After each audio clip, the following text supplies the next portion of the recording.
Mais quand même, il y a quand même le minimum. Oui, Michel, justement, voilà pourquoi je parle de la responsabilité partagée. Les joueurs ont leur responsabilité sur le terrain une fois alignés. Mais c'est eux qui doivent faire le travail. Peu importe ce que l'autorité fait, peu importe ce que les supporters disent, peu importe. Le fait qu'ils soient alignés, le fait qu'on leur ait fait confiance, ils sont appelés à produire ce en quoi le coach aurait vu en eux. Et lorsqu'on sent ce relâchement, lorsqu'on sent cette petite naïveté pendant le match, mais on se demande s'il fallait réellement ce joueur à cette place-là. Donc il faut reconnaître que les joueurs ont la grande part d'ailleurs de responsabilité, parce que c'est eux qui sont censés faire le travail. Maintenant, par rapport à cette question d'autorité, oui, il faut le reconnaître, les légendes sont utilisées ailleurs pour faire mieux dans le foot. Pas plus que la semaine passée où, à travers les réseaux sociaux, nous avons vu Eto'o qui a haussé le ton suite à cette défaite, suite à un match que les Lions ont fait. Ils auraient gagné même 1-0. Voilà. Mais ça ne n'est pas satisfait du résultat. Il dit que ce n'est pas ce à quoi il s'attendait.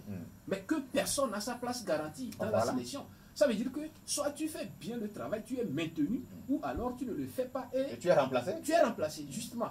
Donc c'est pour dire en conclusion que c'est le travail ou rien. Maintenant, on ne peut pas comprendre, comme le disent les uns et les autres, cette question, ou bien les autorités qui traitent de, ou bien qui chassent du revers de la main nos légendes de football. C'est des gens qui sont censés être aux côtés de leurs petits frères, de les encadrer. Ils ont des conseils pratiques à leur donner. Et avec ça, je pense que tout ira bien. Et c'est des gens qui peuvent contribuer d'une manière ou d'une autre pour la réussite de la CAN au Togo. Mais quand on parle des conditions qui ne sont pas améliorées, qui ne sont pas bien réunies et tout, mais que ce soit à Adebayor ou à Gassa ou bien d'autres, mais ils sont capables de réunir ces conditions, qu'elles soient financières ou sur quel plan, je le sais.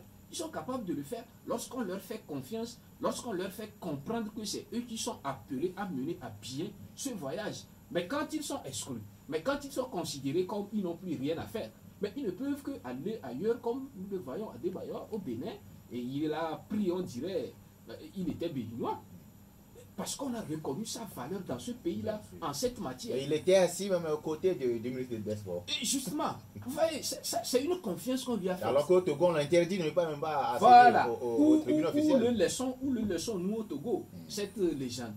Quelle confiance nous lui donnons? Je ne sais même pas comment qualifier cela.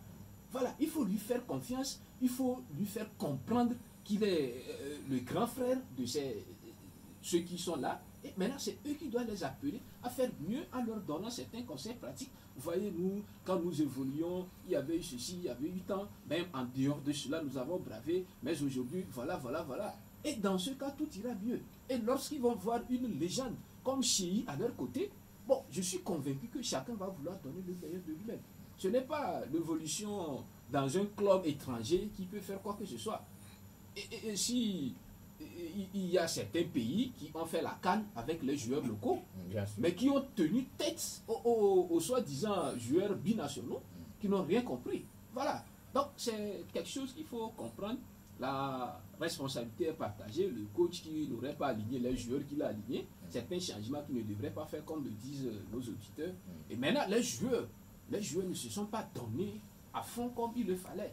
Les gens, je le disais tantôt, qui marchaient sur le terrain en perte de ballon, qui ne savent même pas comment fermer les couloirs de l'équipe adverse. Michel, c'était là le problème. Les Cap-Verdiens créaient de couloirs, créaient d'intervalles que les Togolais n'arrivaient pas à maîtriser. Voilà. Et ce n'est que par ces intervalles-là que les ballons passaient. Vous voyez, donc, il faut vraiment que les joueurs fassent de leur mieux lorsqu'on leur fait confiance. Et que les autorités togolaises mettre les joueurs. On sait que nous vivons un moment vraiment difficile, qu'on fasse tout pour mettre les joueurs dans les conditions nécessaires qu'il faut afin qu'ils puissent donner le meilleur d'eux-mêmes. Maintenant, côté gardien,